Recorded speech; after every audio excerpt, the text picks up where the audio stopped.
Hello guys, welcome back to my class. ಇವತ್ತಿನ class ತುಂಬ important and ತುಂಬ interesting ಆಗಿರುತ್ತೆ. ಯಾಕೆಂದರೆ ಇವತ್ತಿನ ಕ್ಲಾಸ್ನಲ್ಲಿ ನಮ್ಗೆ ಹೇಳ್ಕೊಡ್ತಾ ಇದ್ದೀನಿ ಉದ್ದವಾದ ಸೆಂಟೆನ್ಸ್ಗಳನ್ನ ನೀವು ಹೇಗೆ ಕ್ರಿಯೇಟ್ ಮಾಡಬೇಕು, ಅದಕ್ಕೆ ಕೆಲವು ಟಿಪ್ಸ್ನ ಕೊಡ್ತಾ ಇದ್ದೀನಿ ಆ್ಯಂಡ್ ಕೆಲವು ರೂಲ್ಸ್ ಹೇಳ್ಕೊಡ್ತಾ ಇದ್ದೀನಿ. ನೀವು ಅದನ್ನು ಅದೇ ರೀತಿ ಫಾಲೋ ಮಾಡಿದರೆ ಸೆಂಟೆನ್ಸ್ಗಳನ್ನ ಇನ್ನೂ ಲಾಂಗ್ ಆಗಿ ಕ್ರಿಯೇಟ್ ಮಾಡ್ಬೋದು. ಸೊ ಇವತ್ತು ನಾನು ಬೇಸಿಕ್ ಇಂಗ್ಲೀಷ್ನ ಮೇಲೆ ಇಷ್ಟು ದಿನ ಏನು ಕ್ಲಾಸಸ್ ಮಾಡಿದ್ದೆ ಅಪ್ ಟು ಕ್ಲಾಸ್ ನಂಬರ್ 70, ಆ ಕ್ಲಾಸ್ಗಳು ಕಲ್ತಿರೋರಿಗೆ ಮಾತ್ರನೇ ನಾನು ಇವತ್ತಿನ ಕ್ಲಾಸ್ನ ನೀವು ಹೇಳ್ಕೊಡ್ತಾ ಇದ್ದೀನಿ. ಸೊ ಬೇಸಿಕ್ ಇಂಗ್ಲೀಷ್ನಲ್ಲಿ ನೀವೇನು ಬಿ ಫಾರ್ಮ್ಸ್ ಕಲ್ತ್ರಿ, ಹ್ಯಾವ್ ಆಸ್ ಸ್ಟ್ರಕ್ಚರ್ ಕಲ್ತಿದ್ದೀರಾ, there is there are structures ಕಲ್ತಿದ್ದೀರಾ, ಆ ಸೆಂಟೆನ್ಸ್ಗಳನ್ನ ಹೇಗೆ ಲಾಂಗರ್ ಮಾಡಬೇಕು ಅನ್ನೋದನ್ನು ಹೇಳ್ಕೊಡ್ತಾ ಇದ್ದೀನಿ. ನೀವು ಎಲ್ಲ ಹಳೆಯ ಕ್ಲಾಸ್ನ ನೋಡಿರಬೇಕು ಆ್ಯಂಡ್ ನಾನು ಹೇಳಿರೋ ಥರನೇ ಪ್ರಾಕ್ಟೀಸ್ ಮಾಡಿರಬೇಕು. ಆಗ ಮಾತ್ರ ನಿಮಗೆ ಈ ಕ್ಲಾಸ್ ಈಸಿ ಆಗುತ್ತೆ, ಏನೂ ಕನ್ಫ್ಯೂಷನ್ ಇರಲ್ಲ. Right? So let start. So ತುಂಬ ಜನ ಕಷ್ಟಪಡ್ತೀರಾ ಉದ್ದವಾದ ಸೆಂಟೆನ್ಸ್ನ ಹೇಗೆ ಕ್ರಿಯೇಟ್ ಮಾಡಬೇಕು ಅಂತ. ಸೊ ಸೆಂಟೆನ್ಸ್ ಸ್ಟ್ರಕ್ಚರ್ ನೀವು ತಿಳ್ಕೊಳ್ಳಿ. ಪ್ರತಿ ಸೆಂಟೆನ್ಸ್ ಈ ಸ್ಟ್ರಕ್ಚರ್ನಲ್ಲಿರಬೇಕು. ಹೂ, ವಾಟ್, ವೇರ್, ವೆನ್. ಅಂದರೆ ಸೆಂಟೆನ್ಸ್ನಲ್ಲಿ ಈ ಎಲಿಮೆಂಟ್ಸ್ ಇದೇ ಆರ್ಡರ್ನಲ್ಲಿ ಇರಬೇಕು. ಅಂದರೆ ಒಂದು ಸೆಂಟೆನ್ಸ್ನಲ್ಲಿ ಫಸ್ಟ್ ಹೂ ಬರಬೇಕು. ಹೂ ಅಂದರೆ ಯಾರು, ಅಂದರೆ ಯಾರ ಬಗ್ಗೆ ನಾವು ಮಾತಾಡ್ತಿದ್ದೀವಿ ಅಥವಾ ಯಾವುದ್ರ ಬಗ್ಗೆ ನಾವು ಮಾತಾಡ್ತಿದ್ವಿ ಅವ್ರನ್ನ ಫಸ್ಟ್ ಮೆನ್ಷನ್ ಮಾಡಬೇಕು. ಅಂದರೆ ಸಬ್ಜೆಕ್ಟ್, ನೌನ್ ಆಗಿರ್ಬೋದು, ಪ್ರೊನೌನ್ ಆಗಿರ್ಬೋದು. ಆಮೇಲೆ ವಾಟ್, ಅವ್ರ ಬಗ್ಗೆ ಏನೇನು ಮಾತಾಡ್ತಿದ್ದೀವಿ, ಅವ್ರು ಏನಾಗಿದ್ದಾರೆ, ಅವ್ರು ಏನು ಮಾಡ್ತಿದ್ದಾರೆ ಇದೆ. ಆಮೇಲೆ ವೇರ್, ಎಲ್ಲಿ, ಪ್ಲೇಸ್ನ ಮೆನ್ಷನ್ ಮಾಡ್ತೀವಿ. ಆಮೇಲೆ ವೆನ್, ಯಾವಾಗ, ಟೈಮ್ನ ಮೆನ್ಷನ್ ಮಾಡ್ತೀವಿ. ಸೊ ಈ ಆರ್ಡರ್ನಲ್ಲೇ ಇರಬೇಕು. ಫಾರ್ ಎಕ್ಸಾಂಪಲ್ ನೋಡಿ ಇಲ್ಲಿ, I have a class. I ಅನ್ನೋದು ಹೂ, ಏನು ಮಾತಾಡ್ತಿದ್ದೀವಿ, ಹ್ಯಾವ್ ಅ ಕ್ಲಾಸ್, ಅದು ವಾಟ್. ನನಗೆ ಏನಿದೆ, ಕ್ಲಾಸ್ ಇದೆ. ಹೂ ಬಂತು, ವಾಟ್ ಬಂತು. ಮುಂದಕ್ಕೆ ನಾವು ಪ್ಲೇಸ್ನ ಮೆನ್ಷನ್ ಮಾಡ್ತೀವಿ. ರೈಟ್? ಪ್ಲೇಸ್ ಯಾವಾಗಲೂ ಸೆಂಟೆನ್ಸ್ನ ಎಂಡಲ್ಲಿರುತ್ತೆ. ಆ್ಯಂಡ್ ಪ್ಲೇಸ್ನ ನೀವು ಹಾಕೋದಕ್ಕಿಂತ ಮುಂಚೆ ಅದ್ರ ಹಿಂದೆ ಪ್ರಾಪರ್ ಪ್ರಿಪೋಸಿಷನ್ನ ಯೂಸ್ ಮಾಡಬೇಕು. ಸೊ ಇಲ್ಲಿ ನೋಡಿ, ಇನ್ ಅನ್ನೋದು ನಾವು ಯಾವ ಪ್ಲೇಸ್ಗಳ ಹಿಂದೆ ಹಾಕ್ತೀವಿ, ಎನ್ಕ್ಲೋಸ್ಡ್ ಸ್ಪೇಸ್ ಆಗಿದ್ರೆ, ಅಂದರೆ ಸುತ್ತಲೂ ಗೋಡೆಗಳಿದ್ದು ಅದ್ರ ಒಳಗಡೆ ನಾವಿದ್ರೆ, ಅಥವಾ ಒಂದು ಜಿಯೋಗ್ರಾಫಿಕಲ್ ಏರಿಯಾದೊಳಗಡೆ ಇದ್ದರೆ, ಒಂದು ಪ್ರದೇಶದಲ್ಲಿ ಇದ್ದರೆ ನಾವು ಅಂತಲೇ ಹೇಳಬೇಕು. In Bangalore, in Jayanagar, in the room, in the car, in the garden, in the classroom, ಈ ಥರ ಇರುವ ಪ್ರದೇಶಗಳಿಗೆಲ್ಲ ನಾವು ಹಾಕ್ತೀವಿ. In the building. ರೈಟ್? ಅದ್ರ ಒಳಗಡೆ ನಾವಿದ್ದೀವಿ ಅಂತ ಹೇಳೋದಕ್ಕೆ. ರೈಟ್? ಗೊತ್ತಾಯ್ತಲ್ಲ? ನೆಕ್ಸ್ಟ್ ಎಲ್ಲಿ ಯಾವುದ್ರ ಹಿಂದೆ ಹಾಕಬೇಕು, ಸ್ಪೆಸಿಫಿಕ್ ಪಾಯಿಂಟ್ ಆಫ್ ಲೊಕೇಶನ್ ಹಿಂದೆ ಹಾಕ್ತೀವಿ.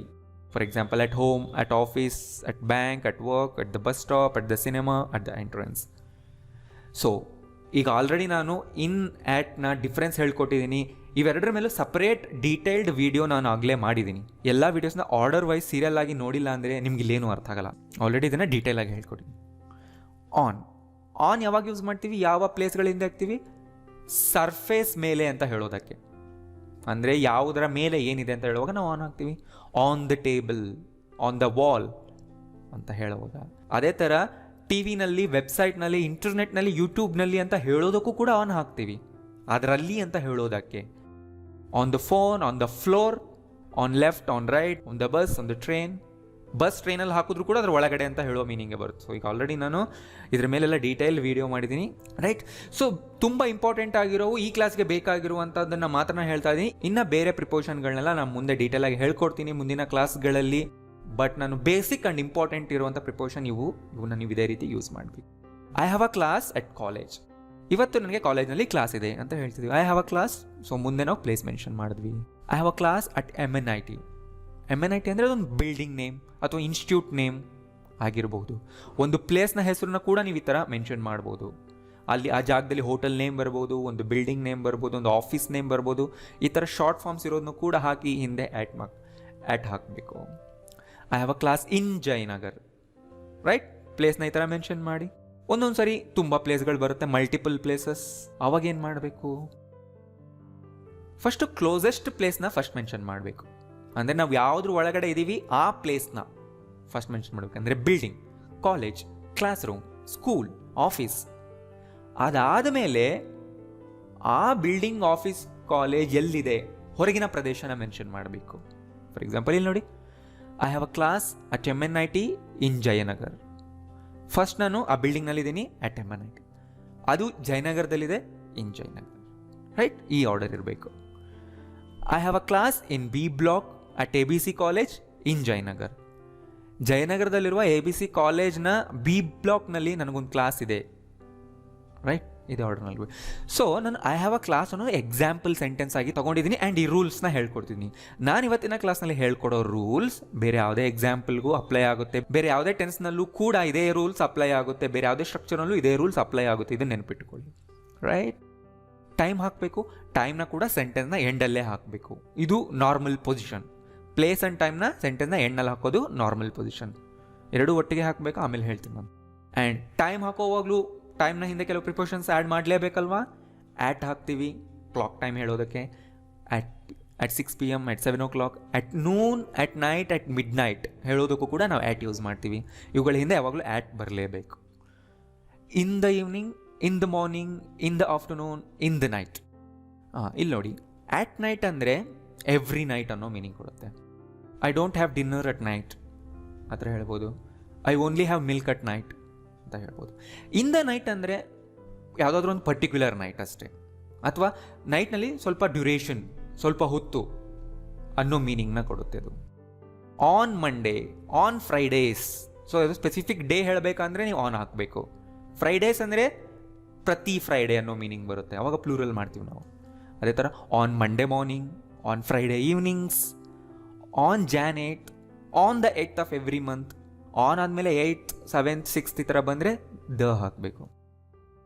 On the morning of the 5th, on the weekend ಅಥವಾ ಎಟ್ ದ ವೀಕೆಂಡ್ ಕೂಡ ಹಾಕ್ಬೋದು. ಇವುಗಳ ಹಿಂದೆ ಆನ್ ಬರಲೇಬೇಕು. ರೈಟ್? ಸೊ ನೋಡಿ, I have a class at 6, 6 ಗಂಟೆಗೆ ನನ್ನ ಕ್ಲಾಸ್ ಇದೆ. I have a class in the evening, ಸಂಜೆ ನನಗೆ ಕ್ಲಾಸ್ ಇದೆ. ಇವತ್ತು ಸಂಜೆ ಇದೆ ಅಂದರೆ this evening hockey. I have a class on the weekend. ಕೆಲವು ಟೈಮ್ ಎಕ್ಸ್ಪ್ರೆಷನ್ಗಳಿಂದ ಯಾವುದೇ ಪ್ರಿಪೋಷನ್ ಹಾಕಬಾರ್ದು, ಅಂದರೆ ಇನ್, ಆನ್, ಎಟ್ ಹಾಕಲೇಬಾರ್ದು. ಯಾವಾಗ? ಈ ಟೈಮ್ಗಳ ಹಿಂದೆ. Today, tonight, every day, that day ಇವುಗಳನ್ನ ಹೀಗೆ ಯೂಸ್ ಮಾಡಿ.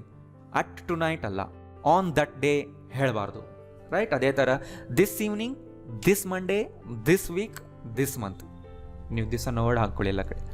ಇವುಗಳ ಹಿಂದೆನೂ ಕೂಡ ಇನ್, ಆನ್, ಆಟ್ ಬರಲ್ಲ, ಹಾಕಬಾರ್ದು. ತುಂಬ ಜನ ಮಾಡೋ ಮಿಸ್ಟೇಕ್ ಅದೇ. ಆಮೇಲೆ ಇದನ್ನೆಲ್ಲ ನೀಟಾಗಿ ನೋಟ್ಸ್ ಮಾಡಿಟ್ಟುಕೊಳ್ಳಿ. So I have a class ಅನ್ನೋ ಸೆಂಟೆನ್ಸ್ನ ಮುಂದೆ ಪ್ರತಿ ವರ್ಡ್ನ ಹಾಕಿ ಎಲ್ಲ ಸಪ್ರೇಟ್ ಸೆಂಟೆನ್ಸ್ಗಳನ್ನ ಮಾಡ್ಕೊಳ್ಳಿ. ಚೆನ್ನಾಗಿ ಓದಿ, ಆಗಲೇ ಪರ್ಫೆಕ್ಟ್ ಆಗ್ತೀರಿ ನೀವು.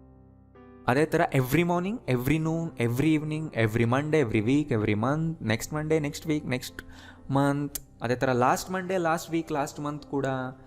ಅರ್ಲಿ ಮಾರ್ನಿಂಗ್ ಅಂದರೆ ಮಾರ್ನಿಂಗ್ನಲ್ಲಿ ಇನ್ನೂ ಅರ್ಲಿ, ಲೇಟ್ ಈವ್ನಿಂಗ್, ಈವ್ನಿಂಗ್ನಲ್ಲಿ ಇನ್ನೂ ಲೇಟಾಗಿ. ಈ ಎಲ್ಲ ವರ್ಡ್ಸ್ಗಳ ಹಿಂದೆ ನೀವು ಇನ್, ಆನ್, ಎಟ್ ಹಾಕಬಾರ್ದು. Right? I have a class next Monday ಅಷ್ಟೇ. I have a class every day, I have a class every evening. ಮುಗೀತು, ಇಷ್ಟ ಇರಬೇಕು. ಓಕೆ, ಕೆಲವು ಸಾರಿ ಟೈಮ್ನಲ್ಲೇ ತುಂಬ ವರ್ಡ್ಸ್ ಇರುತ್ತೆ.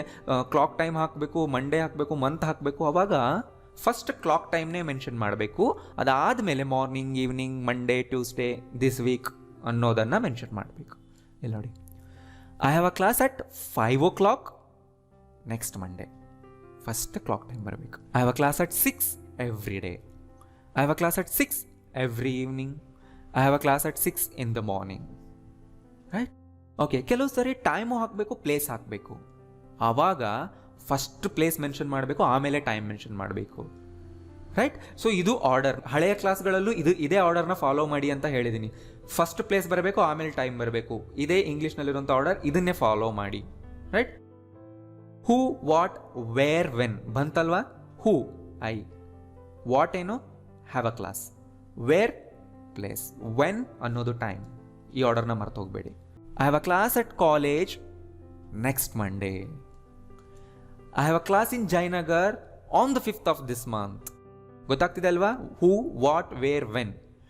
ರೀಸನ್ ಇದ್ದರೆ ಅದನ್ನು ವೈ ಅಂತ ಕರಿತೀವಿ. ಅದು ಅತ್ಯಂತ ಎಂಡ್ನಲ್ಲಿ ಬರಬೇಕು. ರೈಟ್? ಆಮೇಲೆ ನಿಮಗೆ ಗೊತ್ತಾಗುತ್ತೆ. ಈಗ ಒಂದು ಎಕ್ಸಾಂಪಲ್ ನೋಡಿ, ಇಲ್ಲಿ ಈಸಿಯಾಗಿ ನಿಮ್ಗೆ ಅರ್ಥ ಆಗುತ್ತೆ. ದೆ ವಾಸ್ ಮಿಲ್ಕ್, ಅಲ್ಲಿ ಹಾಲಿತ್ತು. ದೆ ವಾಸ್ ಸಮ್ ಮಿಲ್ಕ್, ಅಲ್ಲಿ ಸ್ವಲ್ಪ ಹಾಲಿತ್ತು. ನೀವು ಕ್ವಾಂಟಿಟಿ ತುಂಬ ಕಡಿಮೆ ಇತ್ತು ಅಂತ ಹೇಳಬೇಕಂದ್ರೆ ಸಮ್ ಹಾಕಬಾರ್ದು, ಲಿಟ್ಲ್ ಹಾಕಬೇಕು. ದೆರ್ ವಾಸ್ ಲಿಟ್ಲ್ ಮಿಲ್ಕ್ ಅಂತ. ಲಿಟ್ಲ್ ಅಂದರೆ ಸ್ವಲ್ಪ, ಕ್ವಾಂಟಿಟಿನಲ್ಲಿ ಸ್ವಲ್ಪ ಅನ್ನೋ ಮೀನಿಂಗ್ ಕೊಡುತ್ತೆ. There was a lot of milk ಅನ್ಬೋದು, ತುಂಬ ಇತ್ತು. There was some milk in the bowl. ಎಲ್ಲಿತ್ತು ಪ್ಲೇಸ್ನ ತೋರಿಸ್ಬೇಕಂದ್ರೆ ಲಾಸ್ಟ್ನಲ್ಲೇ ತೋರಿಸ್ಬೇಕು ನಾವು. ಬೌಲ್ನಲ್ಲಿ ಸ್ವಲ್ಪ ಮಿಲ್ಕ್ ಇತ್ತು. There was some milk in the bowl on the table. First milk ಇರೋದು ಬೌಲ್ನಲ್ಲಿ, ಬೌಲ್ ಇರೋದು ಟೇಬಲ್ನ ಮೇಲೆ. There was some milk in the bowl on the table this morning. Right? ಇನ್ನೊಂದು ಎಕ್ಸಾಂಪಲ್ ನೋಡಿ. ಐ ಹ್ಯಾಡ್ ಅ ಫೋನ್, ನನ್ನ ಹತ್ರ ಒಂದು ಫೋನ್ ಇತ್ತು. ಸೊ ಫೋನ್ನ ಕೂಡ ನೀವು ಮಾಡಿಫೈ ಮಾಡ್ಬೋದು ಅಲ್ವಾ, ಅಡ್ಜೆಕ್ಟಿವ್ನ ಸೇರಿಸ್ಬೇಕು. I had a new phone, right. I had an old phone. So ಗೊತ್ತಿದಲ್ವಾ, ಅಡ್ಜೆಕ್ಟಿವ್ನ ಸೇರಿಸಿ ಅಡ್ಜೆಕ್ಟಿವ್ ಪ್ಲಸ್ ನೌನ್ ಹಾಕಿದ್ರೆ ಒಂದು ಕಂಪ್ಲೀಟ್ ನೌನ್ ಆಗುತ್ತೆ. I had 2 new phones. 2, 3, 4 ಮೇಲೆ ನಂಬರ್ ಬಂದರೆ ನಾವು ಪ್ಲೂರಲ್ ಮಾಡಬೇಕು ನೌನ್ನ. ಐ ಹ್ಯಾವ್ 2 ಫೋನ್ ಅಲ್ಲ, ಐ ಹ್ಯಾವ್ 2 ಫೋನ್ಸ್ ಅನ್ಬೇಕು, phones. I had 2 new phones that day. ಅವತ್ತು ನನ್ನ ಹತ್ರ 2 ಹೊಸ ಫೋನ್ಸ್ ಇತ್ತು. I had 2 new phones in my bag that day. Phone ಜೊತೆಗೆ ಮತ್ತೇನಾದರೂ ಇದ್ದರೆ ಅದನ್ನು ನೀವು ಆ್ಯಡ್ ಮಾಡಿ. ಹಾಗೆ ನೋಡಿ, I had 2 new phones and a charger. 2 ವಸ್ತು ನನ್ನ ಹತ್ರ ಇತ್ತು ಅಂದರೆ ಆ್ಯಂಡ್ ಹಾಕಬೇಕು. ಅವೆರಡೂ ನನ್ನ ಹತ್ರ ಇತ್ತು. ಎಲ್ಲಿತ್ತು? In my bag that day. ಮತ್ತಿನ್ನ ವಸ್ತುಗಳಿದ್ರೆ ಕಾಮಾ ಹಾಕಬೇಕು ಅಷ್ಟೇ. I had 2 new phones, comma, a charger and some books in my bag. ನೋಡಿ, ಯಾವಾಗಲೂ ಕೂಡ ಆ್ಯಂಡ್ ಲಾಸ್ಟ್ ವರ್ಡ್ನ ಹಿಂದೆ ಹಾಕ್ತೀವಿ. ತುಂಬ ವಸ್ತುಗಳು ನನ್ನ ಹತ್ರ ಇತ್ತು, ತುಂಬ ವಸ್ತುಗಳನ್ನ ನಾವು ಮೆನ್ಷನ್ ಮಾಡ್ತಾ ಇದ್ದಾಗ ಕಾಮಾ ಹಾಕೊಂಡು ಹೋಗ್ತೀವಿ, ಲಾಸ್ಟ್ ವರ್ಡ್ನ ಹಿಂದೆ ಆ್ಯಂಡ್ ಹಾಕ್ತೀವಿ, ನೆನ್ಪಿಟ್ಕೊಳ್ಳಿ. ನೆಕ್ಸ್ಟ್ ಎಕ್ಸಾಂಪಲ್ ನೋಡಿ, I was in Mysuru. I was with my friend in Mysuru. So ನಾನು ಯಾರ ಜೊತೆ ಇದ್ದೆ ಅಂತ ಹೇಳಬೇಕಂದ್ರೆ ಐ ವಾಸ್ ಮುಂದೆನೇ ಹಾಕಬೇಕು. I was with my friend in Mysuru. I was with one of my best friends ಇನ್ ಮೈಸೂರು. ಅಂದರೆ ನಾನು ನನ್ನ ಬೆಸ್ಟ್ ಫ್ರೆಂಡ್ಗಳಲ್ಲಿ ಒಬ್ಬನ ಜೊತೆ ಇದ್ದೆ. ಅಂದರೆ ನನಗೆ ತುಂಬ ಜನ ಬೆಸ್ಟ್ ಫ್ರೆಂಡ್ಸ್ ಇದ್ದಾರೆ, ಅದರಲ್ಲಿ ಒಬ್ಬ ಮೈಸೂರಲ್ಲಿದ್ದಾನೆ, ನಾನು ಅವನ ಜೊತೆ ಇದ್ದೆ. So one of my best friend ಅಂತ ತುಂಬ ಜನ ಹೇಳ್ತಾರೆ, ಅದು ರಾಂಗ್. ಒನ್ ಆಫ್ ಮುಂದೆ ಬರೋ ನೌನ್ ಯಾವಾಗಲೂ ಪ್ಲೂರಲ್ಲೇ ಇರಬೇಕು, ರೈಟ್. ಸೊ ನೋಡಿ, ಟೈಮ್ ಬಂತೀಗ. I was with one of my best friends in Mysore last year. I was with one of my best friends in Mysore in October last year. First month ಬರಬೇಕು, ಆಮೇಲೆ year ಬರಬೇಕು. I was with one of my best friends in Mysore in October last year for Dasara. ನೀವು reason ಹೇಳಬೇಕು ಅಂದರೆ ಅದನ್ನ ಯಾವಾಗಲೂ ಲಾಸ್ಟಲ್ಲೇ ಹಾಕಬೇಕು, right. ಆ ರೀಸನ್ ಏನಾದರೂ 1-2 ವರ್ಡಲ್ಲಿದ್ದರೆ ಫಾರ್ ಅನ್ನೋದಾಗಿ, for Dasara, for a wedding, for an event, ಈ ಥರನೇ ಹಾಕಬೇಕು. ಏನಾದರೂ ಒಂದು ಕೆಲಸಕ್ಕೆ ಅಂತ ಹೇಳಬೇಕಾದ್ರೆ ಟು ಮುಂದೆ ಬೇಸ್ ವರ್ಬ್ ಹಾಕಿ. I was with my friend to attend an interview, right. To ಮುಂದೆ ಬೇಸ್ ವರ್ಬ್ ಹಾಕಿದ್ರೆ ಆ ಕೆಲಸ ಮಾಡೋದಕ್ಕೆ ಅನ್ನೋ ಮೀನಿಂಗ್ ಕೊಡುತ್ತೆ. Next, I was in Delhi. ನಾನು ಡೆಲ್ಲಿಯಲ್ಲಿದ್ದೆ. Kiran and I were in Delhi. ನನ್ನ ಜೊತೆ ಮತ್ತೆ ಯಾರಾದರೂ ಇದ್ರೆ ಪ್ಲೂರಲ್ ಆಗುತ್ತಲ್ವಾ, ಕಿರಣ್ ಅಂಡ್ ಐ ಪ್ಲೂರಲ್ ಆದರು, ಅವಾಗ ವರ್ ಹಾಕಬೇಕು. ಅಂದರೆ ಕಿರಣ್ ಮತ್ತು ನಾನು ಡೆಲ್ಲಿಯಲ್ಲಿ ಇದ್ವಿ. ಆ್ಯಂಡ್ ಇನ್ನೊಂದು ವಿಷಯ, ಐ ಆ್ಯಂಡ್ ಕಿರಣ್ ಅನ್ಬಾರ್ದು ಯಾವತ್ತು, ಕಿರಣ್ ಅಂಡ್ ಐ ಅನ್ಬೇಕು. ಅದು ಟೆಕ್ನಿಕಲಿ ಕರೆಕ್ಟ್, ಬಟ್ ಮಾತಾಡೋವಾಗ ಯಾರೂ ಆ ಥರ ಯೂಸ್ ಮಾಡಲ್ಲ. ನಾನು ಅಂದರೆ ಐನ ಯಾವಾಗಲೂ ಲಾಸ್ಟಲ್ಲೇ ಮೆನ್ಷನ್ ಮಾಡಬೇಕು, ಎಷ್ಟೇ ಜನ ಇದ್ದರು. Kiran, his friend and I were in Delhi. Kiran ಅವನ ಫ್ರೆಂಡ್ ಮತ್ತು ನಾನು ಡೆಲ್ಲಿಯಲ್ಲಿದ್ವಿ. ಸೊ ಇನ್ನೂ ಲಾಂಗ್ ಮಾಡಬೇಕಂದ್ರೆ ಆ ಫ್ರೆಂಡ್ ಯಾವ ಊರಿನವನು ಅಂತಲೂ ನೀವು ಹೇಳ್ಬೋದು. Kiran, his friend from Mysore and I were in Delhi, right. He was a teacher, ಅವನ ಟೀಚರ್ ಆಗಿದ್ದ. He was a computer teacher ಆಗಿದ್ದ. He was a computer teacher at GEM school. Kiran and he were computer teachers at GEM School in 2008. Kiran, his brother and I were computer teachers at GEM School in 2008. Right? ಗೊತ್ತಾಗ್ತಿಲ್ಲ, ನಿಧಾನಕ್ಕೆ ನೋಡಿ. A parent was at the meeting. ಮೀಟಿಂಗ್ನಲ್ಲಿ ಒಬ್ಬ parent ಇದ್ರು. Parent ಅಂದರೆ father ಆದರೂ ಆಗ್ಬೋದು, mother ಆದರೂ ಆಗ್ಬೋದು. ಇಬ್ಬರು ಇದ್ದರೆ ಪೇರೆಂಟ್ಸ್. ಅವರಲ್ಲಿ ಯಾರಾದರೂ ಒಬ್ಬರಿಗೆ ನಾವು ಪೇರೆಂಟ್ ಅಂತೀವಿ. Somebody's parent was at the meeting. ಈಗ ನೋಡಿ, ಸಬ್ಜೆಕ್ಟ್ ಹೇಗೆ ಚೇಂಜ್ ಆಗುತ್ತೆ ಅದನ್ನು ತೋರಿಸ್ತೀನಿ ಅಲ್ಲಿ. ಸಂಬಡೀಸ್ ಪೇರೆಂಟ್ ಅಂದರೆ ಯಾರೋ ಒಬ್ಬರ ಪೇರೆಂಟ್, ಅಂದರೆ ಯಾರೋ ಒಬ್ಬ ಸ್ಟೂಡೆಂಟ್ನ ಪೇರೆಂಟ್ ಮೀಟಿಂಗ್ನಲ್ಲಿದ್ದರು. ಅಂದರೆ ಯಾರೋ ಒಬ್ಬ ಹುಡುಗನ ಪೇರೆಂಟ್ ಅಥವಾ ಯಾರೋ ಒಬ್ಬ ವಿದ್ಯಾರ್ಥಿಯ ಪೇರೆಂಟ್. ನೋಡಿ, ಸಂಬಡೀಸ್ ಅಂದರೆ ಯಾರೋ ಒಬ್ಬರ ಪೇರೆಂಟ್ ಅಲ್ಲಿದ್ದರು. Nobody's parent was at the meeting. ಯಾರೊಬ್ಬರ ಅಂದರೆ ಯಾವ ಸ್ಟೂಡೆಂಟ್ನ ಪೇರೆಂಟ್ ಕೂಡ ಅಲ್ಲಿ ಇರಲಿಲ್ಲ. Every parent was at the meeting ಅಂದರೆ ಅರ್ಥ ಪ್ರತಿ ಪೇರೆಂಟ್ ಅಂದರೆ ಏನು? ಪ್ರತಿ ಸ್ಟೂಡೆಂಟ್ನ ಪೇರೆಂಟ್. ಈಗ ಫಾರ್ ಎಕ್ಸಾಂಪಲ್, ನಾನು ಪ್ರತಿಯೊಬ್ಬ ಸ್ಟೂಡೆಂಟ್ಗೂ ಒಬ್ಬೊಬ್ಬ ಪೇರೆಂಟ್ನ ಕರ್ಕೊಂಬರಕ್ಕೆ ಹೇಳಿರ್ತೀನಿ. ಪ್ರತಿ ಸ್ಟೂಡೆಂಟ್ಗೂ ಒಬ್ಬೊಬ್ಬರು ಪೇರೆಂಟ್ ಬಂದಿರ್ತಾರೆ. ಅವಾಗ ನಾನು ಏನು ಹೇಳ್ತೀನಿ? Every parent was at the meeting. All the parents were at the meeting ಅಂತಲೂ ಅನ್ಬೋದು. ಅಂದರೆ ಎಲ್ಲ ಪೇರೆಂಟ್ಸ್ಗಳು, ಅಂದರೆ ಎಲ್ಲ ಸ್ಟೂಡೆಂಟ್ಸ್ನ ಪೇರೆಂಟ್ಸ್ಗಳು ಅಲ್ಲಿದ್ದರು. Only 5 parents were at the meeting ಅನ್ಬೋದು ನಾನು. ಅಂದರೆ ಕೇವಲ 5 ಪೇರೆಂಟ್ಸ್ ಇದ್ದರು, ಅಂದರೆ 5 ಸ್ಟೂಡೆಂಟ್ನ ಪೇರೆಂಟ್ಸ್ ಅಂತ ಅನ್ಬೋದು ನೀವು ಇಲ್ಲಿ. ಯಾಕೆಂದ್ರೆ ನಾವು ಪೇರೆಂಟ್ಸ್ ಅನ್ನೋದು ಒಂದು ಯೂನಿಟ್ ಆಗಿ ತಗೊಂಡ್ರೆ, ಅಂದರೆ ಪೇರೆಂಟ್ಸ್ ಅಂದರೆ ಒಬ್ಬ ಸ್ಟೂಡೆಂಟ್ನ ಪೇರೆಂಟ್ಸ್ 1 ಪೇರ್ ಅಂತ ತಗೊಂಡ್ರೆ 5 ಸ್ಟೂಡೆಂಟ್ನ ಪೇರೆಂಟ್ಸ್ ಮಾತ್ರ ಇದ್ದರು. ಓನ್ಲಿ ಅ ಫ್ಯೂ ಪೇರೆಂಟ್ಸ್ ಅಂದರೆ ಕೆಲವೇ ಜನ ಪೇರೆಂಟ್ಸ್ ಮಾತ್ರ ಇದ್ದರು. Both the parents were at the meeting ಅಂದರೆ ಇಬ್ಬರೂ ಪೇರೆಂಟ್ಸ್ ಇದ್ದರು, ಅಂದರೆ ಯಾರೋ ಒಬ್ಬ ಸ್ಟೂಡೆಂಟ್ನ ಇಬ್ಬರು ಪೇರೆಂಟ್ಸ್ ಅಲ್ಲಿದ್ದರು ಅಂತ ನೀವು ಈ ಥರ ಹೇಳ್ಬೋದು. None of the parents was at the meeting. None of the parents ಅಂದರೆ ನಾ ಒಬ್ಬ ಸ್ಟೂಡೆಂಟ್ಗೆ ಹೇಳಿದ್ದೀನಿ, ನಿಮ್ಮ ಫಾದರ್ ಆ್ಯಂಡ್ ಮದರ್ ಇಬ್ಬರನ್ನೂ ಕರ್ಕೊಂಡು ಬಾ ಅಂತ. ಆ ಸ್ಟೂಡೆಂಟ್ ಇಬ್ಬರನ್ನೂ ಕರ್ಕೊಂಡು ಬಂದಿಲ್ಲ. ಸೊ ಈಗ ನಾನು ಹೇಳಬೇಕು ಆ ಸ್ಟೂಡೆಂಟ್ ಬಗ್ಗೆ. ನನ್ ಆಫ್ ದ ಪೇರೆಂಟ್ಸ್ನಲ್ಲಿ ಯಾರೂ ಇಲ್ಲ, ಅಂದರೆ ಫಾದರು ಇಲ್ಲ ಮದರು ಇಲ್ಲ, ಆದ್ದರಿಂದ ಅದು singular, right. So none of the parents ಅನ್ನೋದು ಸಿಂಗ್ಯುಲರ್. ನೋ ಒನ್ ಅನ್ನೋದು ಮೀನಿಂಗ್ ಬರುತ್ತೆ, ಅಂದರೆ ಫಾದರು ಇಲ್ಲ ಮದರು ಇಲ್ಲ, ಆದ್ದರಿಂದ ಅದು ಸಿಂಗ್ಯುಲರ್. ಗೊತ್ತಾಯ್ತಲ್ಲ, ಆದ್ದರಿಂದ ವಾಸ್ ಬಂತು. ಒಬ್ಬ ಸ್ಟೂಡೆಂಟ್ ಬಗ್ಗೆ ನಾನು ಮಾತಾಡ್ತಿದ್ದೀನಿ. Every parent with their child was at the meeting. ನೋಡಿ ಇಲ್ಲಿ ಎವ್ರಿ ಪೇರೆಂಟ್ ಅಂದ್ರೇನು? ಪ್ರತಿ ಪೇರೆಂಟ್, ಮದರ್ ಆಗಿರ್ಬೋದು ಫಾದರ್ ಆಗಿರ್ಬೋದು. ವಿತ್ ಹಿಸ್ ಚೈಲ್ಡ್ ಬರಬೇಕಲ್ವಾ, ಅಥವಾ ವಿತ್ ಹರ್ ಚೈಲ್ಡ್ ಬರಬೇಕಲ್ವಾ? ನಾನು ಯಾಕೆ ದೇರ್ ಅಂತ ಹಾಕಿದೆ? ಎವ್ರಿ ಪೇರೆಂಟ್ ಅನ್ನೋದು ಸಿಂಗ್ಯುಲಾರ್. ದೇರ್ ಅಂದರೆ ಯಾವಾಗ ಹಾಕ್ತೀವಿ? ಅವರ ಅನ್ನೋವಾಗ ಹಾಕ್ತೀವಲ್ವಾ. ಇಲ್ಲಿ ಎವ್ರಿ ಪೇರೆಂಟ್ ಅನ್ನೋದು ಮೇಲ ಫೀಮೇಲ ಗೊತ್ತಿಲ್ಲ. ಅದಕ್ಕೆ ಆ ಥರ ಇದ್ದಾಗ ಅವರಿಗೆ ಪೊಸೆಸಿವ್ ತೋರಿಸ್ಬೇಕಂದ್ರೆ ಯಾವಾಗಲೂ ನಾವು ಪ್ಲೂರಲ್ದೇ ಪೊಸೆಸಿವ್ ಹಾಕಬೇಕು. ಇಲ್ಲಿ ಈಸ್, ಹ್ಯಾಸ್, ಹಿಸ್, ಹರ್ ಈ ಥರ ಸಿಂಗ್ಯುಲರ್ನ ಪೊಸೆಸಿವ್ ಪ್ರೊನೌನ್ಗಳು ಬರಲ್ಲ, ಪ್ಲೂರಲ್ದೇ ಬರುತ್ತೆ, right. Every parent with their child were at the meeting. ಪ್ರತಿ ಪೇರೆಂಟ್ ತಮ್ಮ ತಮ್ಮ ಚೈಲ್ಡ್ ಜೊತೆ ಇದ್ದರು. All the parents and their children were at the meeting ಅನ್ಬೋದು. The principal of the school, all the parents and their children were at the meeting, right? So ನಾನಿಲ್ಲಿ ಒಂದು example ಕೊಟ್ಟಿದ್ದೀನಿ. ಈ ಸೆಂಟೆನ್ಸ್ ಇಷ್ಟು ಲಾಂಗ್ ನಾನು ಹೆಂಗೆ ಮಾಡಿದೆ? ಸಿಂಪಲ್ ಸೆಂಟೆನ್ಸಿಂದ ಮಾಡಿದೆ. ನೀವು ಆಮೇಲೆ ಕೂತ್ಕೊಂಡು ಇದೇ ಥರ ಬೇರೆ ನಿಮ್ಮ ಓನ್ ಸೆಂಟೆನ್ಸ್ನ ಮಾಡಿ, ಸಿಂಪಲಾಗಿ ತೊಗೊಂಡು ಕಾಂಪ್ಲೆಕ್ಸ್ ಮಾಡಿ ನೀವೇ ಕೂತ್ಕೊಂಡು, ರೈಟ್. ಈ ಥರ ಮಾಡಬೇಕು, right. Every parent was at the meeting ಅಂತ ಹೇಳಿದೆ. ಎವ್ರಿ ಪೇರೆಂಟ್ ಜಾಗದಲ್ಲಿ ನೀವು ಬೇರೆ ಒಬ್ಬ ವ್ಯಕ್ತಿನ ಮೆನ್ಷನ್ ಮಾಡಿ. ಮೀಟಿಂಗ್ ಜಾಗದಲ್ಲಿ ಬೇರೆ ಒಂದು ನೌನ್ನ ಮೆನ್ಷನ್ ಮಾಡಿ. ಆ ಥರ ನೀವೊಂದು 10 ಎಕ್ಸಾಂಪಲ್ಸ್ ಮಾಡಿದ್ರೆ ಪರ್ಫೆಕ್ಟ್ ಆಗ್ತೀರಾ. ನೋಡಿ, ತುಂಬ ಜನ ಇದನ್ನು ಮಾಡೋದಿಲ್ಲ. ಅವರು ನೆಕ್ಸ್ಟ್ ವೀಡಿಯೋದಲ್ಲಿ ಬಂದು ಕಾಮೆಂಟ್ ಮಾಡ್ತಾರೆ, ನಾನು ವೀಡಿಯೋ ಫುಲ್ ನೋಡಿದ್ದೀನಿ, ನನಗೇನು ಅರ್ಥ ಆಗಿಲ್ಲ ಅಂತ. ನಿಮಗೆ ನೋಡಿದ್ರೆ ಅರ್ಥ ಆಗಲ್ಲ, ನಾನು ಹೇಳೋ ಥರ ಪ್ರಾಕ್ಟೀಸ್ ಮಾಡಿದ್ರೆ ಅರ್ಥ ಆಗುತ್ತೆ. ನೀವು ಇಲ್ಲಿ ಏನು ಸೆಂಟೆನ್ಸ್ ಚೇಂಜ್ ಮಾಡಬೇಕಾಗಿಲ್ಲ, ನಾನು ಹೇಳೋ ನೌನ್ ಪ್ರೊನೌನ್ಗಳು ಚೇಂಜ್ ಮಾಡಿದ್ರೆ ಮುಗೀತು. ಆ ರೀತಿ ಪ್ರಾಕ್ಟೀಸ್ ಮಾಡಿ. ಅದಕ್ಕೆ ನಿಮ್ಗೆ ಯಾರ ಸಹಾಯನೂ ಬೇಕಾಗಿಲ್ಲ. ಅದಕ್ಕೆ ನೀವೆಲ್ಲ ವೀಡಿಯೋಸ್ನ ಸೀರಿಯಲ್ ವೈಸ್ ನೋಡ್ಕೊಂಡು ಬರಬೇಕು. ಸೊ ನೆಕ್ಸ್ಟ್ ಎಕ್ಸಾಂಪಲ್ ನೋಡಿ. Idli is my favourite food. Okay, ಅರ್ಥ ಆಯ್ತಿದ್ದು. Idlis and coconut chutney is my favourite food. So ಇಲ್ಲೇನಾದರೂ ಮಿಸ್ಟೇಕ್ ಕಾಣಿಸ್ತಿದೆಯಾ? ನೋಡಿ, ಏನು ಮಿಸ್ಟೇಕ್ ಇದೆ ಹೇಳಿ. ಸೊ ಇಲ್ಲಿ ಆರ್ ಬರಬೇಕಿತ್ತು ಅಂತ ನೀವು ಅಂದ್ಕೊಂಡ್ರೆ ನೋ, ಇಲ್ಲಿ ಆರ್ ಬರಬೇಕಾಗಿಲ್ಲ, ಈಸ್ ಕರೆಕ್ಟಾಗೇ ಇದೆ.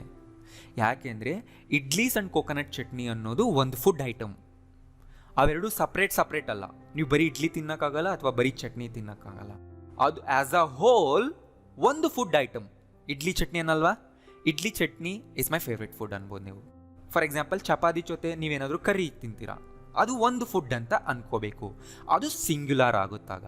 ಅದೇ ಥರ ಇಡ್ಲಿ ಚಟ್ನಿ ಒಂದು ಫುಡ್, ಅವು ಸಪ್ರೇಟ್ ಅಲ್ಲ. ಮತ್ತು ಸಪ್ರೇಟ್ ಯಾವುದು ಅನ್ಬೋದು ಅಂದರೆ ಇಡ್ಲೀಸ್ ಆ್ಯಂಡ್ ಚಪಾತೀಸ್, ಅವು ಎರಡು ಸಪ್ರೇಟ್ ಫುಡ್. ಅವಾಗ ಅನ್ಬೋದು idlis and chapatis are my favourite food ಅನ್ಬೋದು. ಫುಡ್ಸ್ ಅನ್ಬಾರ್ದು, ಫುಡ್ಡೇ ಅನ್ಬೇಕು. ನೆನ್ಪಿಟ್ಕೊಳ್ಳಿ, ಫುಡ್ನಲ್ಲಿ ಈ ಥರ ಸಿಂಗಲ್ ಯೂನಿಟ್ ಆಗಿರುತ್ತೆ, ಅದನ್ನು ನೀವು ಸಿಂಗ್ಯುಲರ್ ಅಂತಲೇ ಮೆನ್ಷನ್ ಮಾಡಬೇಕು. ಅದಕ್ಕೆ ಆ ರೂಲ್ನ ಕೂಡ ನಾನು ಇಲ್ಲಿ ಹೇಳ್ಕೊಡ್ತಾ ಇದ್ದೀನಿ. Next, the founder of the company is ready. ಅಂದ್ರೇನು? ಕಂಪನಿಯನ್ನು ಸ್ಥಾಪನೆ ಮಾಡಿದಂಥ ವ್ಯಕ್ತಿಗೆ ಫೌಂಡರ್ ಅಂತೀವಿ. ಫೌಂಡರ್ ಆಫ್ ದ ಕಂಪನಿ, ಕಂಪನಿಯ ಸಂಸ್ಥಾಪಕ. ರೆಡಿ ಆಗಿದ್ದಾರೆ. ಯಾವುದಕ್ಕೆ ರೆಡಿ ಆಗಿದ್ದಾರೆ ಅಂತ ನಾವು ಹೇಳಬೇಕು. ಸೊ ಯಾವಾಗಲೂ ಅಷ್ಟೇ, ರೆಡಿ ಮುಂದೆ ನಾವೇನಾದರೂ ಒಂದಕ್ಕೆ ರೆಡಿ ಆಗಿರ್ತಾರೆ ಅಂತ ಹೇಳೋ ಸೆಂಟೆನ್ಸ್ಗಳು ಮಾಡಬೇಕಾಗುತ್ತೆ. ಆವಾಗ ಟು ಹಾಕಬೇಕು. The founder of the company is ready to sell. ಅಂದರೆ ಸೇಲ್ ಮಾಡೋದಕ್ಕೆ ರೆಡಿ ಆಗಿದ್ದಾರೆ. ನೆನ್ಪಿಟ್ಕೊಳ್ಳಿ, ರೆಡಿ ಮುಂದೆ ಯಾವತ್ತಾದರೂ, ರೆಡಿ ಅನ್ನೋದು ತುಂಬ ಸೆಂಟೆನ್ಸ್ಗಳಲ್ಲಿ ನಾವು ಯೂಸ್ ಮಾಡ್ತೀವಿ. ಯಾವುದಕ್ಕಾದರೂ ಒಂದು ವಿಷಯಕ್ಕೆ ರೆಡಿ ಆಗಿದ್ದಾರೆ ಅಂತ ಹೇಳಬೇಕಾದ್ರೆ ಮುಂದೆ ಟು ಹಾಕಿ ಬೇಸ್ ವರ್ಬ್ ಹಾಕಿ, right. Ready to take, ready to eat, ready to run, ಇದೇ ಥರ ಇರುತ್ತೆ. ಓಕೆ, ನೆಕ್ಸ್ಟ್ ನೋಡಿ. The founder and the CEO of the company is ready to sell. ಇಲ್ಲೂ ಏನಾದರೂ ಮಿಸ್ಟೇಕ್ ಕಾಣಿಸ್ತಿದೆಯಾ ನೋಡಿ. The founder and the CEO of the company are ಬರಬೇಕಾಗಿಲ್ಲ, ಯಾಕೆಂದರೆ ಆ ಕಂಪನಿಯ ಫೌಂಡರ್ ಮತ್ತು CEO ಒಬ್ಬರೇ ಆಗಿದ್ದರೆ ಅದು ಆಗಲ್ಲ ಅಲ್ವಾ. The founder and the CEO of the company ಅಂದರೆ ವ್ಯಕ್ತಿ ಒಬ್ಬನೇ, ಎರಡೂ ಪೋಸ್ಟ್ಗಳು ಅವನದೇ ಇದ್ದಾಗ ಅದು ಸಿಂಗ್ಯುಲಾರೆ ಅಲ್ವಾ. The founder and the CEO of the company is mister Rajiv ಅಲ್ವಾ. ಸೊ ಇಲ್ಲಿ ಫೌಂಡರ್ ಮತ್ತು CEO ಬೇರೆ ಬೇರೆ ಆಗಿದ್ರೆ ಹಾಕಬೇಕು. The founder and the CEO of the company are ready. ಯಾವಾಗ ಅಂದರೆ ಆ ವ್ಯಕ್ತಿಗಳಿಬ್ಬರು ಬೇರೆ ಬೇರೆ ಆಗಿದ್ದಾಗ ಅಷ್ಟೇ. Cooking is my hobby. Cooking is my favourite hobby. Cooking American dishes is my favourite hobby. Cooking American dishes with my ma'am is my favourite hobby. Cooking American dishes with my mom is one of my favorite hobbies. Right? ಗೊತ್ತಾಗ್ತಿದೆ ಅಲ್ವಾ? Cooking American dishes with my mom and playing chess with my dad. ಇಲ್ಲಿ ಎರಡು activities ಇದೆ. ಯಾವುದು? Cooking with my mom and playing with my dad. ಎರಡು ಕೆಲಸಗಳಿದೆ ಅಲ್ವಾ. So cooking with my mom and playing with my dad are my favourite hobbies. ಅವೆರಡೂ are my favourite hobbies. So ಗೊತ್ತಾಯ್ತಲ್ವಾ. ಈಗ ಈ ಥರದ್ದು ನೀವೊಂದು 10 ಡಿಫ್ರೆಂಟ್ ಸೆಟ್ ಮಾಡಿ. ಈಗ ನೋಡಿ, ತುಂಬ ಇಂಪಾರ್ಟೆಂಟ್ ರೂಲ್ ಹೇಳ್ತಾ ಇದ್ದೀನಿ. I know you and I are good friends. ಇದರ ಅರ್ಥ ಏನು? ನನಗೆ ಗೊತ್ತು ನೀನು ಮತ್ತು ನಾನು ಒಳ್ಳೆ ಫ್ರೆಂಡ್ಸ್. ಯಾವಾಗಲೂ ಐನ ಲಾಸ್ಟಲ್ಲಿ ಮೆನ್ಷನ್ ಮಾಡ್ಕೋಬೇಕು. ಗೊತ್ತಾಯ್ತಲ್ವಾ. I know you and he are good friends. ನೋಡಿ, ಈಗ ಐ ಬಂದಿಲ್ಲ, ಯು ಜೊತೆ ನೀನು ಜೊತೆ ಹಿ ಅಥವಾ ಶಿ ಬಂದರೆ ಯುನ ಫಸ್ಟ್ ಮೆನ್ಷನ್ ಮಾಡಬೇಕು, ಹಿ ಶಿನ ಲಾಸ್ಟಲ್ಲಿ ಮೆನ್ಷನ್ ಮಾಡಬೇಕು. ಈ ಥರ ಹೇಳಬಾರ್ದು. I know he and you ಅನ್ಬಾರ್ದು. You and she, you and Kiran, you and Radha, you and your friends, ಇದೇ ಥರನೇ ಬರಬೇಕು. ಗೊತ್ತಾಯ್ತಲ್ಲ. ಸೊ ಇಲ್ಲಿ ನಾನು ಆರ್ಡರ್ ಏನಿಟ್ಟಿದ್ದೀನಿ ಅದೇ ಆರ್ಡರ್ನ ಫಾಲೋ ಮಾಡಬೇಕು. I know you, he and I are good friends. ನನಗೆ ಗೊತ್ತು ನೀನು, ಅವನು, ನಾನು 3 ಜನ ಗುಡ್ ಫ್ರೆಂಡ್ಸ್. ನೋಡಿ, ಆರ್ಡರ್ ಏನು? ಫಸ್ಟ್ ಯು ಬರಬೇಕು, ಆಮೇಲೆ he, she, it, Kiran, Radha ಇವ್ರು ಬರಬೇಕು, ಆಮೇಲೆ ಐ ಬರಬೇಕು. I know we and you are good friends. ಇಲ್ಲಿ ನೋಡಿ, ವಿ ಇದ್ದರೆ ವಿ ಫಸ್ಟ್ ಬರಬೇಕು ಯಾವಾಗಲೂ, ಆಮೇಲೆ ಯು ಬರಬೇಕು. ವಿ ಅಂದ್ರೇನು? ನಾನು, ನನ್ನ ಜೊತೆಗೆ ಇನ್ನು ಕೆಲವು ಜನ, ಆ್ಯಂಡ್ ನೀನು, ನಾವೆಲ್ಲ ಒಳ್ಳೆ ಫ್ರೆಂಡ್ಸ್. ನಾವು ಮತ್ತು ನೀನು ಒಳ್ಳೆ ಫ್ರೆಂಡ್ಸ್. ಯಾವಾಗಲೂ ವಿ ಜೊತೆ ಯು ಇದ್ದರೆ ಅಥವಾ ವಿ ಜೊತೆ ಮತ್ತೇನೇ ಇದ್ದರೆ ವಿ ಫಸ್ಟೇ ಬರುತ್ತೆ, ಅದು ನೆನ್ಪಿಟ್ಕೊಳ್ಳಿ. I know you and they are good friends. So you ಜೊತೆ ಬೇರೆ ಯಾರೇ ಬಂದರೂ ಕೂಡ ಯುನ ಫಸ್ಟಲ್ಲೇ ಹಾಕಬೇಕು. ಆಗಲೇ ಹೇಳಿದೆ ಅಲ್ವಾ. ಇಲ್ಲಿ ನೋಡಿ, ಐ ನೋ ವಿ ನಾವು, ಯು ನೀನು, ಆ್ಯಂಡ್ ದೇ ಅವರು, ನಾವೆಲ್ಲ good friends. We you they ಬಂದರೆ ವಿ ಯಾವಾಗಲೂ ಫಸ್ಟ್ ಬರಬೇಕು, ಯು ನೀನು ಯಾವಾಗಲೂ ನೆಕ್ಸ್ಟ್ ಇರಬೇಕು, ದೇ ಅವ್ರು ಯಾವಾಗಲೂ ಲಾಸ್ಟಲ್ಲಿ ಇರಬೇಕು. ಹಂಗೆ ನೆನ್ಪಿಟ್ಕೊಳ್ಳಿ. ಗೊತ್ತಾಯ್ತಲ್ಲ. ನೀನು ಅವರಿದ್ರೆ ನೀನು ಫಸ್ಟ್, ನಾವು ನೀನು ಅವರಿದ್ರೆ ನಾವು ಫಸ್ಟ್, ನೀನು ಸೆಕೆಂಡ್, ಅವರು ಲಾಸ್ಟ್. ನೋಡಿ, ಕ್ಲೋಸ್ನೆಸ್ ಹೇಗಿದೆ ಹಾಗೆ ಅದೇ ಆರ್ಡರ್ನಲ್ಲಿ ಇಡಿ. ಗೊತ್ತಾಗ್ತಿಲ್ಲ. ಬಟ್ ಐ ಇದ್ರೆ ಐ ಯಾವಾಗಲೂ ಲಾಸ್ಟಲ್ಲಿ ಇಟ್ಕೋಬೇಕು, ಅದೊಂದು ರೆಸ್ಪೆಕ್ಟ್ ತೋರಿಸೋದಕ್ಕೆ. ನೋಡಿ ಬಂತು. I know you, they and I are good friends.